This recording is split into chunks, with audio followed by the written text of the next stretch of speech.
تلو یو بخونکي څښتن الله په نامه سلامونه او نیکې هیلې ګرانو زده کوونکو هیله ده چې ټول جوړ روغ صحتمند او سرحاله اوسئ او دغه شپې ورځ په کور کې د عبادت اطاعت سره تېرې کړئ او دغه ترڅنګ خپل لوستونه هم په ډېر دقت سره پر مخ بوځئ او درسونه مو هم ولولئ. ګرانو زده کوونکو بیا هم زه مرضیه غفوري د پنځم ټولګي پښتو مضمون سره چې عنوان د نن ورځې لوست دی غږ پوهنه د کتاب پاڼه هم پنځمه ده. زموږ ستاسو جلسه په دې درسي ساعت کې اوومه جلسه ده. تاسو ته ښه راغلاست وایم.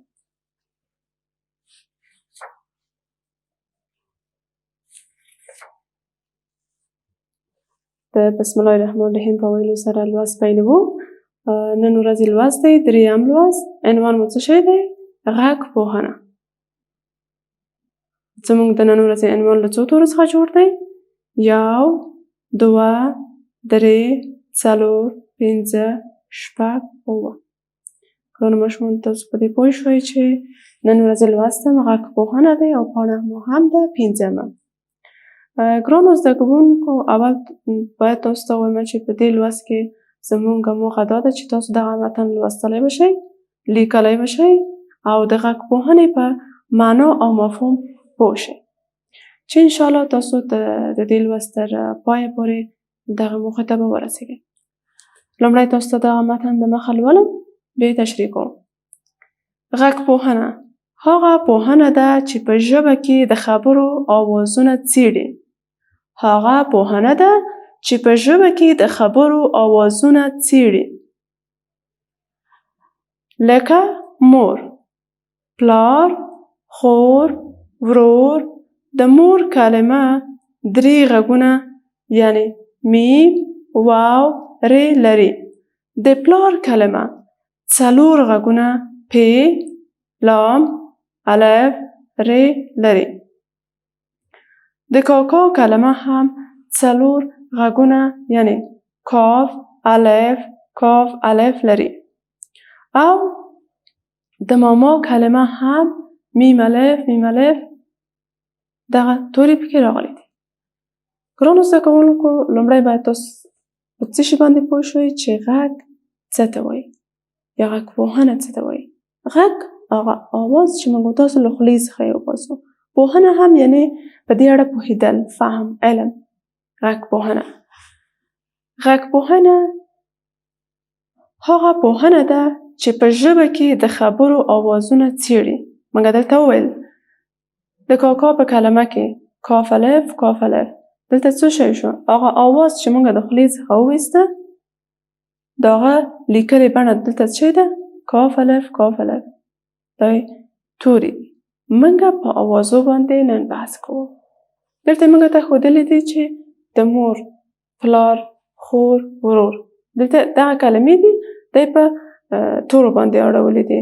وایي دا له 3 غږونو څخه جوړه شوې د مور کلمه. لکه میم، واو، ری. دا څه وشول؟ مور.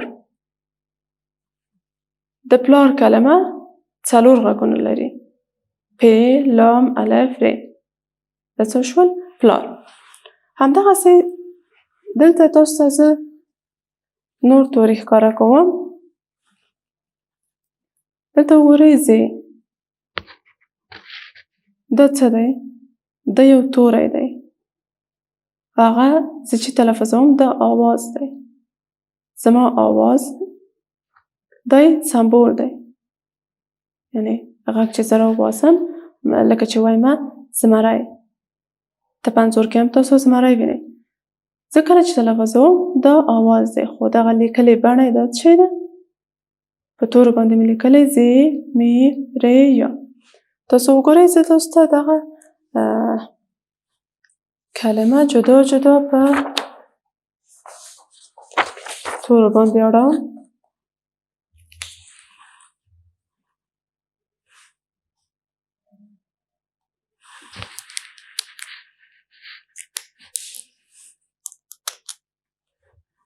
تاسو وګورئ د کوم تورو څخه جوړه شوې؟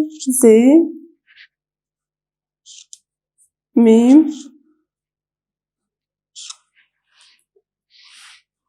ری، یا. دا څه شی شول؟ زمری. دا توري دي لیکلې بڼه ده. اواز چې موږ له خولې څخه وباسو دا یې لیکلې بڼه ده. زمری. همدغسې راځو بل توري ته ر. تاسو ګورئ ر لیکله بڼه ده. دلته موږ یو کلمه راوړې لکه رادیو. زه کله چې رادیو وایم که دغه تاسو دا دلته نه وي زه تلفظوم رادیو. ر رادیو. دا اواز دی چې تاسو یې اورئ او غواړئ چې د ده لیکلې بڼه تاسو وګورئ. زه تاسو ته لیکم رادیو.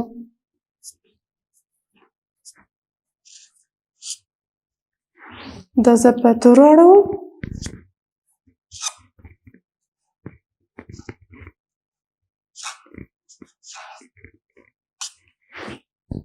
هم با اوس پوه شوئ. اوس راځو بل توري ته ړ ړوند. که چېرې دا هېڅ تاسو ونه وینئ زه یې تلفظوم ړ. دا اواز دی زما چې تاسو یې اورئ. تاسو وایئ چې د دې لیکلې بڼه به څه ډول وي. زه تاسو ته لیکم ړ. دا څه وشوی؟ توری ړ ړوند.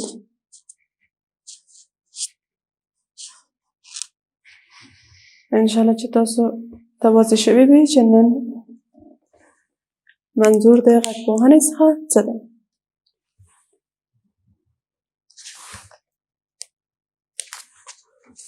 بیا یې تاسو ته وایم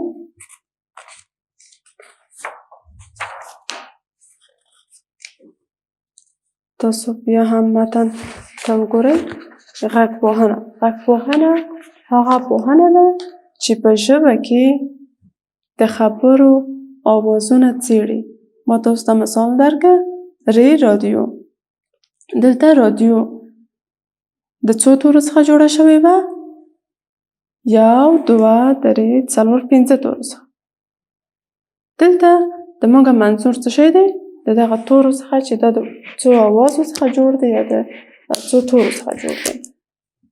دلته موږ مثال ولوسته ماما. میم الف میم الف جدا جدا چې هر آواز جدا کړو ماما. دلته تاسو په انځور کې وینئ. تاسو څه کوئ؟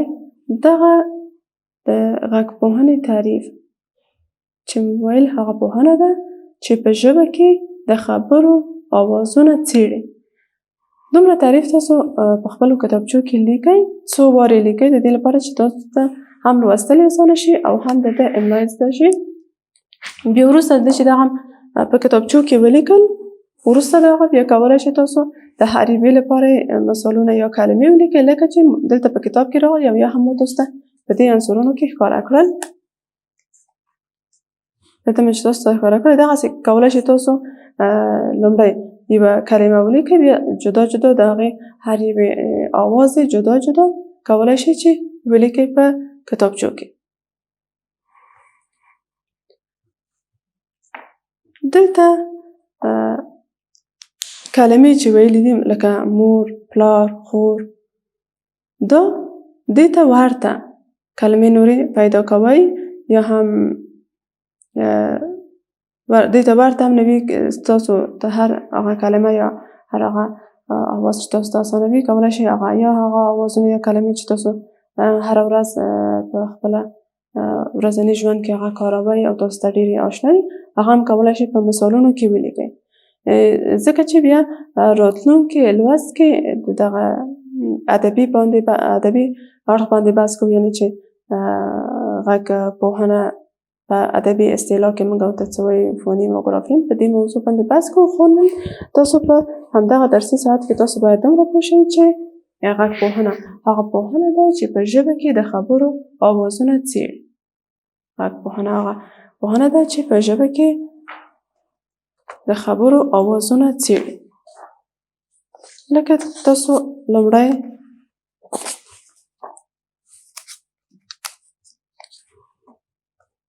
عنوان لیکئ.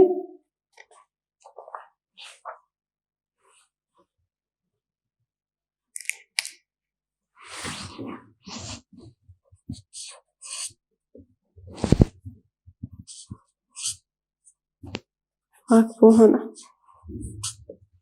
کله چې عنوان ولیکئ وروسته د هغه څه کوئ دلته تعریف لیکئ. غږ پوهنه هغه پوهنه ده چې په یوه ژبه کې د یوې ژبې آوازونه څېړي. نور بیا راځئ دلته چې کله تعریف ولیکه زه تاسو ته نه لیکم ځکه چې وخت لږ دی، که هغه ولیکم نورو موضوعات پاتې کېږو. بیا راځئ دلته ولیکئ اول دلته مې یو لکه مور چې ولیکله مور. بیا وروسته دلته تاسو دغه په تورو باندې اړوئ میم.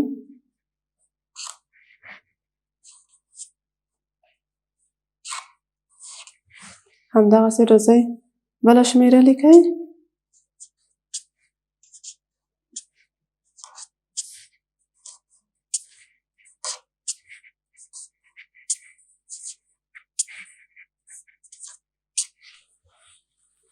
منظور دا چې تاسو په کتابچه کې منظم لس کلمې ولیکئ، بیا وروسته د هغه هر یو توری یا هر یو غږ جدا جدا ولیکئ. په دې باندې هم د غږ پوهنې لوستم چې کوم ولوسته دا تاسو ته تمرین کېږي او له یاده مې هېڅکله نه وځي. او بل دا چې کله تاسو یو کلمه چې لیکئ د هغه املا هم ستاسو له یاده نه وځي، ځکه چې هره کلمه تاسو په تورو باندې اړوئ او هغه ته دقیقه کېږئ، لکه چې واو د یوې کلمې په منځ کې راشي یا هم میم نیمه واروي. دا موضوع تاسو په ډېره اسانه توګه کولی شئ پرې پوه شئ. یعنې کله چې یوه کلمه په تورو واړوئ تاسو ته د املا برخه کې ډېره زیاته مرسته کوي.